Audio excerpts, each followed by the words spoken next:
How to change Assistive Touch opacity on iPhone. To get started, first of all go ahead and open up the Settings application on your phone. Once you're here, scroll down to find and tap on Accessibility.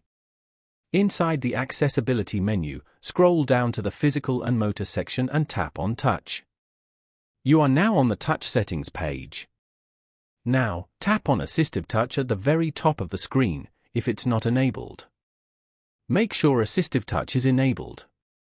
On this page, scroll down to find the idle opacity option and tap on it.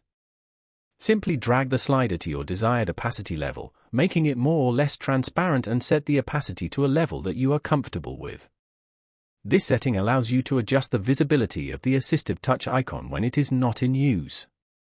Following these steps, you can easily change the Assistive Touch opacity on an iPhone.